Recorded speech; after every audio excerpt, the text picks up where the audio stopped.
Bosan dengan bumi yang sudah tua ini? Ingin tahu apa yang ada di balik langit malam berbintang? Kamu bukan satu-satunya.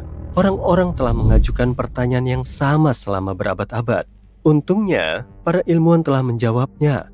Mereka telah menemukan banyak hal tentang tempat-tempat menakjubkan yang berjarak bertahun-tahun cahaya dari planet biru kita. 1 tahun cahaya itu sama dengan 9 triliun kilometer. Menakjubkan bukan? Jadi, ayo naik. Pesawat pengetahuan antariksa akan lepas landas. Perhentian pertama kamu adalah 2,5 miliar tahun cahaya dari bumi. Ini adalah kuasar, salah satu objek paling terang di alam semesta dan yang pertama kali ditemukan. Kuasar bukan bintang, melainkan galaksi yang jauh. Objek yang sangat terang ini mendapatkan tenaganya dari lubang hitam supermasif. Piringan materi berputar mengelilingi lubang hitam dan menciptakan gesekan. Ini seperti saat kamu kedinginan dan menggosok-gosokkan kedua telapak tangan agar tetap hangat. Gesekan antara kedua telapak tangan menciptakan panas, membuatmu merasa nyaman dan hangat. Hal yang sama juga terjadi di kuasar. Hanya saja jumlah panasnya lebih besar, jauh lebih besar. Semoga kamu nggak lupa bawa lotion tabir surya ya. Suhu di pusat kuasar bisa mencapai 10 triliun derajat Celcius. Selain itu, ada juga cahaya dan sangat banyak. Objek langit ini bersinar 100 kali lebih terang daripada seluruh bintang di galaksi. Waktunya untuk mendinginkan diri, tepatnya minus 272 derajat Celcius.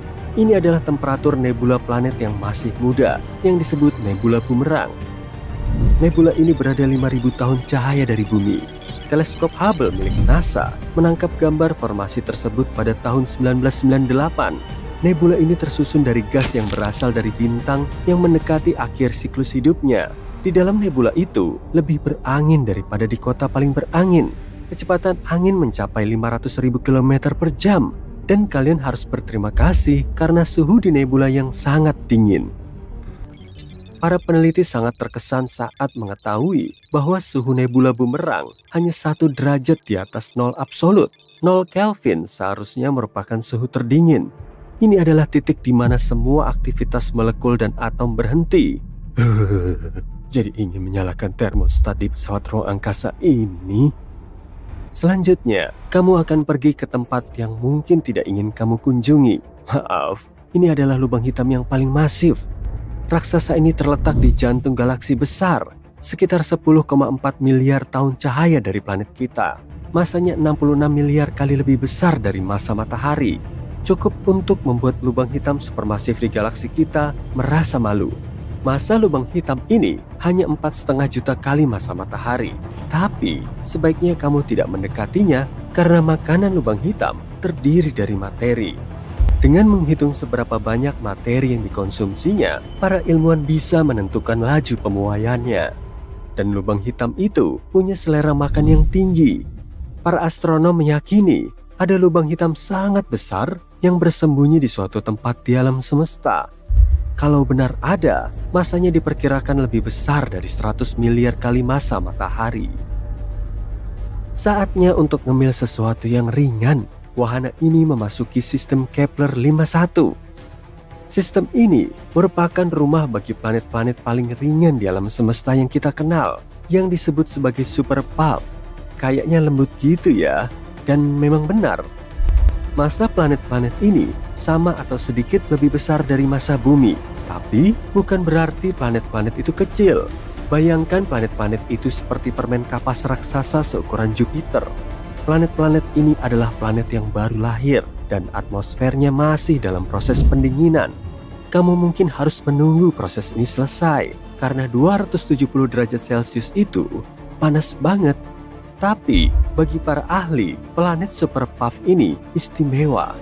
Planet-planet ini sangat langka karena sejauh ini cuma ada kurang dari 20 planet yang berhasil ditemukan. Siap ikut lomba? Katakanlah pesawat yang kamu naiki melaju dengan kecepatan 40.000 km per jam. Ini adalah rekor kecepatan manusia saat ini.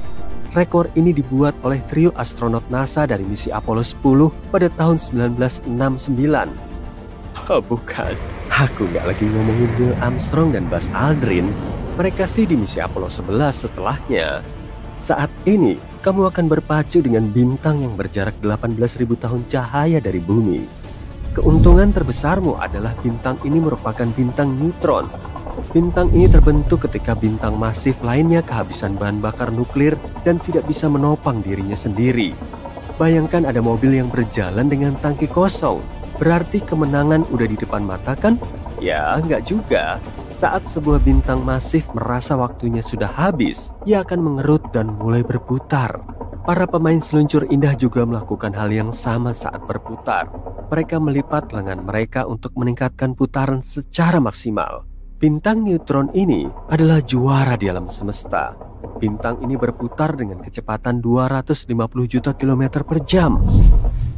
Itu kira-kira 24% dari kecepatan cahaya. Wow!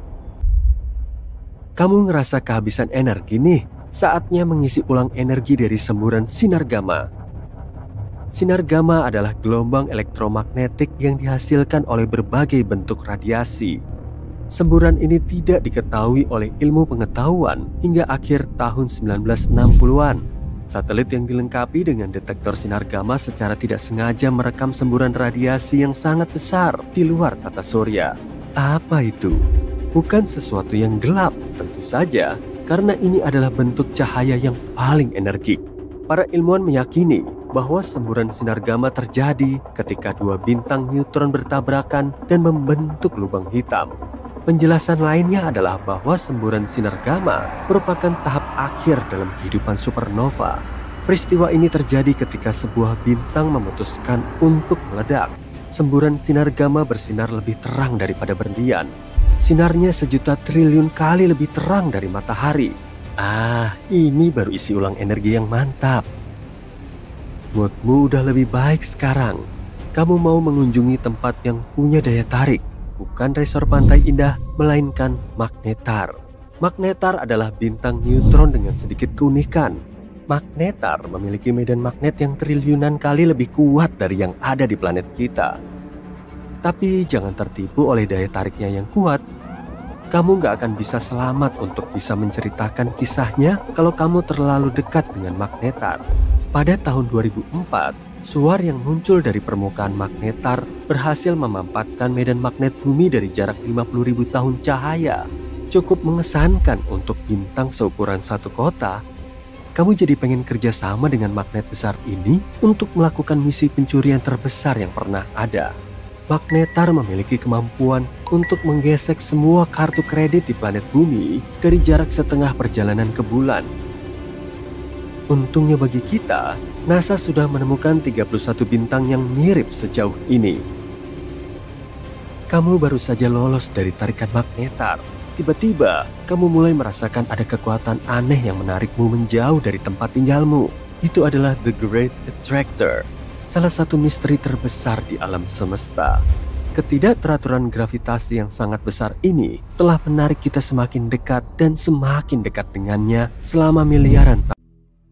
Penelitian terkini menyebutkan alam semesta punya kemiripan dengan otak manusia, hanya saja ukurannya jauh lebih besar. Jaringan saraf di dalam otak terdiri dari sekitar 86 miliar neuron, sedangkan alam semesta yang sudah tersingkap punya sekitar 100 miliar galaksi. Struktur galaksi dan sel saraf juga serupa.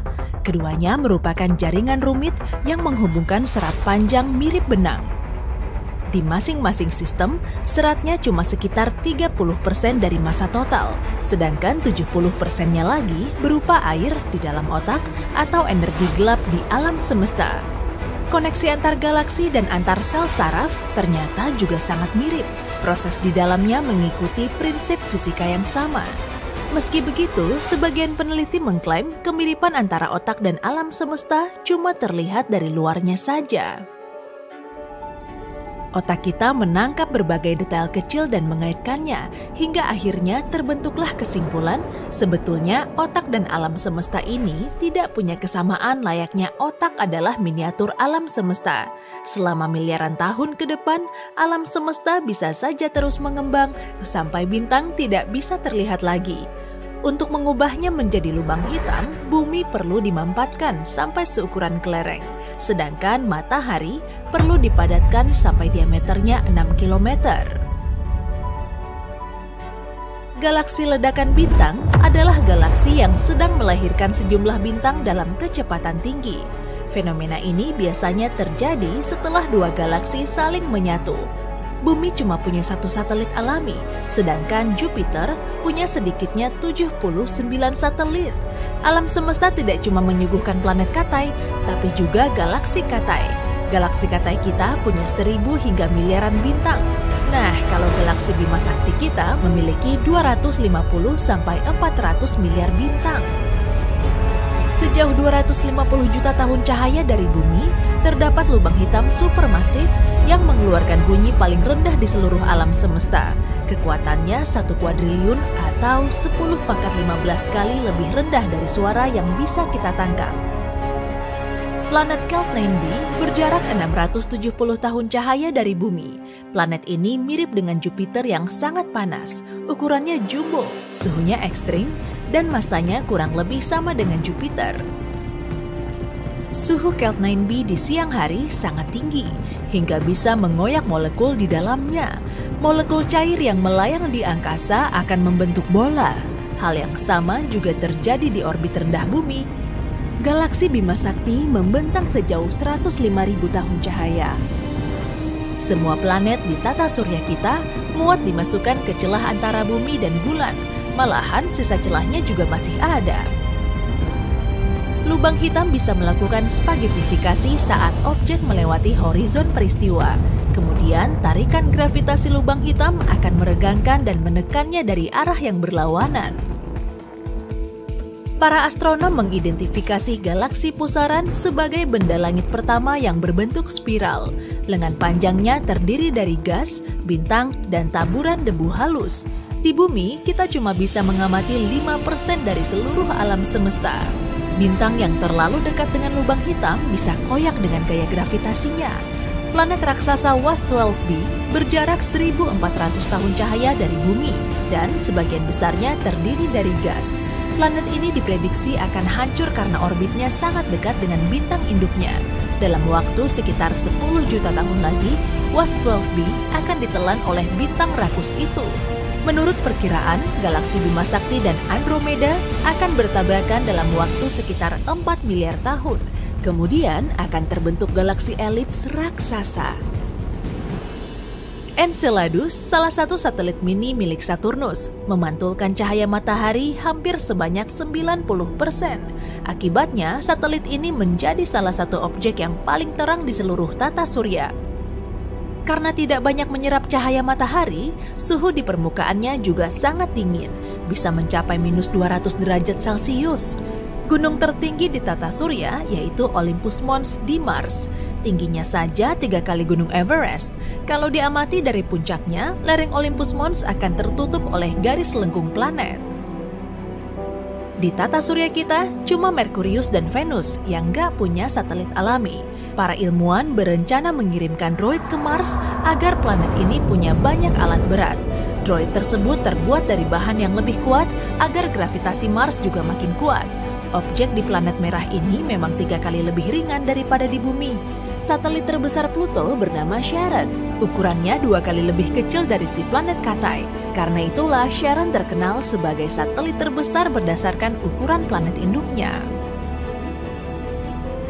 3 bola golf mendarat di bulan setelah diluncurkan dalam misi Apollo 14. Menurut para ahli matematika, lubang putih kemungkinan ada, meskipun belum bisa ditemukan. Kalau melihatnya, kita tidak akan bisa memasuki lubang putih dari sisi luar. Meski begitu, cahaya dan berbagai materi akan terpancar keluar. Planet kita berotasi penuh selama 1 hari. Kalau matahari, lain lagi, ukurannya sangat besar sehingga perlu waktu selama 25-35 hari di bumi untuk berotasi penuh. Bentuk bulan tidak bulat sempurna, tapi menyerupai bentuk telur karena pengaruh gravitasi bumi. Pakaian luar angkasa melindungi astronot dari perubahan suhu ekstrim saat mereka berjalan di ruang angkasa sana. Suhunya bisa berubah dari minus 160 derajat Celcius ke 120 derajat Celcius. Bintang neutron terbentuk dari supernova runtuh. Kemudian bintang ini berotasi dengan sangat cepat, sekitar 60 kali per detik. Tapi kadang kecepatannya bisa naik sampai 600 kali per detik. Pada tahun 2007, para astronom mulai mendeteksi sinyal radio super ringan dan kuat bernama Fast Radio Burst. Sumber sinyal ini berjarak hingga miliaran tahun cahaya. Saat menjelajah ruang angkasa, astronot sering melihat kilatan cahaya. Fenomena ini disebabkan oleh sinar kosmik yang tertangkap oleh saraf optik. Keliling Pluto di ekuatornya sejauh jarak dari Roma ke New York. Saat mendarat di planet GJ504b, kamu akan melihat planet ini bersinar. Jaraknya cuma sejauh 57 tahun cahaya dari bumi. Planet ini memerangkap panas yang telah terbentuk. Warnanya magenta gelap, mirip bunga ceri. Dari semua planet di tata surya, satu hari di Jupiter paling singkat, cuma 9 jam 50 menit. Karena rotasinya yang cepat, bentuk Jupiter tidak bulat sempurna, tapi agak pipih. Venus punya gunung berapi terbanyak di seantero tata surya. Jumlahnya sekitar 1.600-an, tapi kebanyakan sudah tidak aktif. Permukaan Merkurius berlekuk. Saat inti besinya dingin, gerak planetnya menyusut. Akibatnya permukaan Merkurius jadi nggak rata. Pasta nuklir di dalam bintang neutron dipercaya sebagai bahan paling kuat di alam semesta. Pasta neutron ini bisa 10 miliar kali lebih kuat dari baja. Sebagian ilmuwan meyakini lubang hitam gak punya horizon peristiwa atau area yang tidak bisa dilalui kembali. Lubang hitam cuma bisa menjebak objek untuk sementara waktu. Kemudian materi dan energinya akan keluar dalam wujud lain. Di setiap misinya, Apollo perlu 15 pakaian luar angkasa. Masing-masing dari 3 anggota kru utama perlu 3 pakaian. 1 setel untuk pelatihan dan satunya lagi untuk penerbangan. Ada juga baju cadangan yang dipakai untuk mengantisipasi kalau pakaian penerbangan mereka bermasalah. Nah, masing-masing dari ketiga anggota cadangan punya 2 pakaian luar angkasa. 1 untuk pelatihan dan satunya lagi untuk penerbangan. Menurut perkiraan para ilmuwan, sebagian inti Merkurius masih cair, sehingga planet ini punya medan magnet, meskipun kekuatannya cuma 1%-nya bumi. Di antara planet lain di seluruh tata surya, Mars punya badai debu yang paling kuat. Badai ini bisa bergejolak selama berbulan-bulan tanpa henti. Planet Kepler-16b berjarak 245 tahun cahaya dari bumi. Di sana mataharinya ada 2. Bobotnya sama dengan Saturnus, tapi lebih padat. Astronot perlu waktu sekitar 45 menit untuk memakai pakaian luar angkasa. Setelah itu, mereka menghabiskan waktu 1 jam untuk beradaptasi dengan kondisi baru. Bola api yang melesat itu adalah meteor benderang yang memasuki atmosfer bumi, tapi kemudian meninggalkannya lagi. Triton, salah satu satelit Neptunus, mengorbit planet induknya dengan arah berlawanan. Cuma satelit besar ini yang punya perilaku unik seperti ini. Triton juga terus mendekati Neptunus. Para ahli memperkirakan suatu saat nanti satelit ini akan tertarik oleh gravitasi Neptunus. Kemudian akan menjadi cincin yang melingkari raksasa gasnya. Jarak Haumea ke bumi lebih jauh daripada ke Neptunus. Planet kerdil yang terlihat unik ini mengorbit sabuk Kuiper atau cincin es berbentuk donat yang mengelilingi matahari. Haumea punya 2 bulan, berbentuk lonjong dan berotasi penuh selama 4 jam di bumi. Wah, ini nih objek langit terkeren kita. Planet Katai ini dikelilingi oleh sejumlah cincin yang sangat tipis yang kemungkinan terbentuk oleh tabrakan purba. Periode revolusi Neptunus selama hampir 165 tahun di bumi. Dengan kata lain, sejak ditemukan pada tahun 1846, raksasa gas ini baru mengitari matahari sebanyak 1 kali. Butiran pasir ini memang super duper kecil, cuma berdiameter sekitar 2 mm. Yuk kita bayangin bumi kita sebesar itu, ukurannya nggak sampai segitu kok kalau kita melihatnya dalam skala kosmik. Nah kan, kita ini cuma butiran debu di semesta yang luas. Jangan sombong, oke? Nggak percaya? Tonton terus videonya sampai habis ya.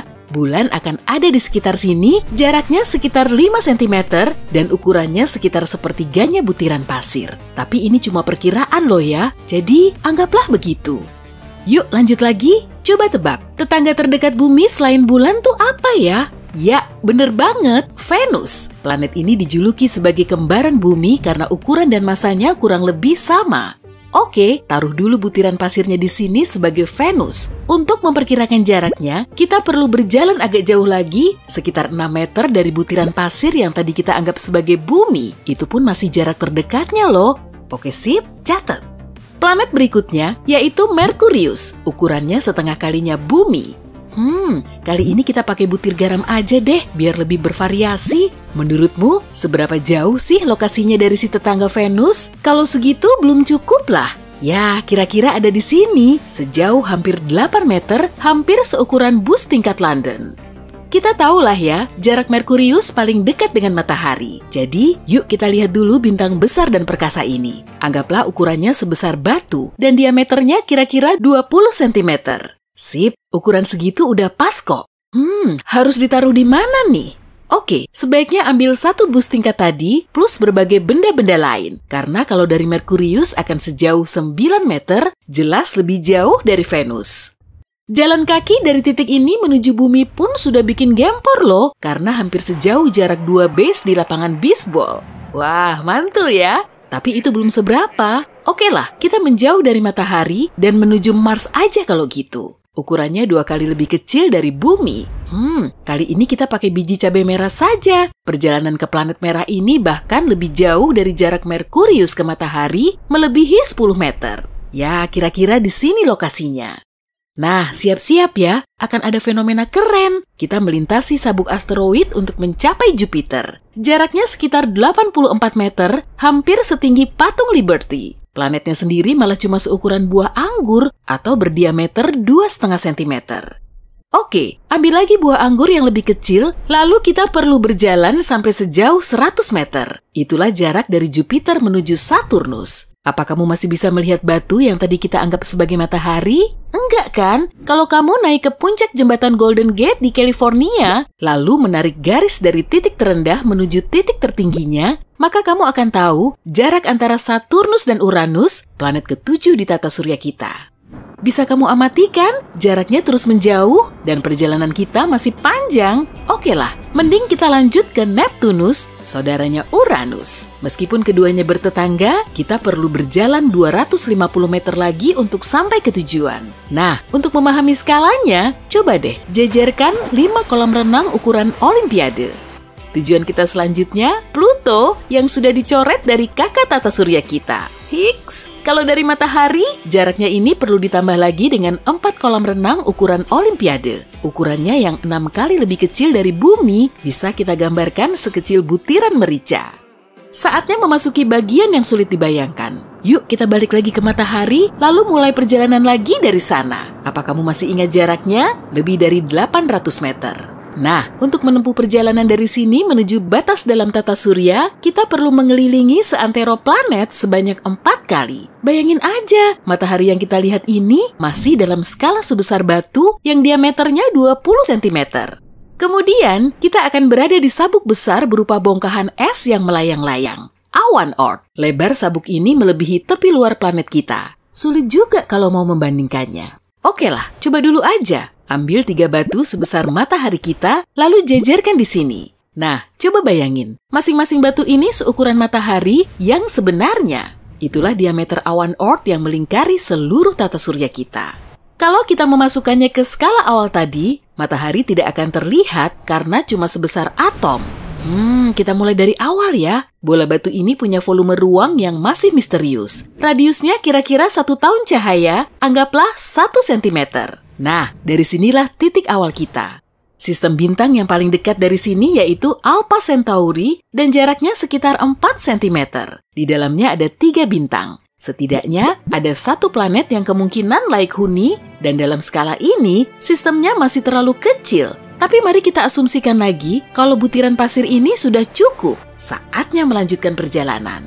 Tujuan kita selanjutnya adalah tepi galaksi Bima Sakti. Galaksi kita ini berdiameter sekitar 100.000 tahun cahaya. Lokasi kita kan lumayan dekat dari pusatnya, maka perjalanan ke sana cuma perlu waktu selama 50.000 tahun cahaya. Pada skala super kecil ini, ukurannya akan menjadi 500 meter, kurang lebih sama dengan tinggi menara CN di Toronto. Tetangga terdekat kita dari sini yaitu galaksi Andromeda. Suatu hari nanti, entah kapan, galaksi Andromeda akan bertabrakan dengan Bima Sakti. Nah, untuk sampai ke sana, kita harus menempuh perjalanan hampir sejauh 25 km. Setara dengan 2,5 juta tahun cahaya dalam hitungan normal. Tambahin dikit ya, jarak segitu setara dengan 2,5 kalinya tempat terdalam di Palung Mariana, Challenger Deep. Akhirnya kita bisa membandingkan objek yang skalanya lebih besar, NGC 604, nebula bintang di galaksi Triangulum. Kalau ditarik dalam satu garis lurus, kita cuma perlu menempuh jarak sejauh 2 km dari tempat kita sekarang. Oke deh, yuk langsung aja. Nebula ini berdiameter sekitar 1.500 tahun cahaya. Skalakan saja menjadi 15 meter. Itu sih setinggi gedung 5 lantai. Mundur dulu sedikit yuk, sekitar 800 meteran untuk melihat objek lain.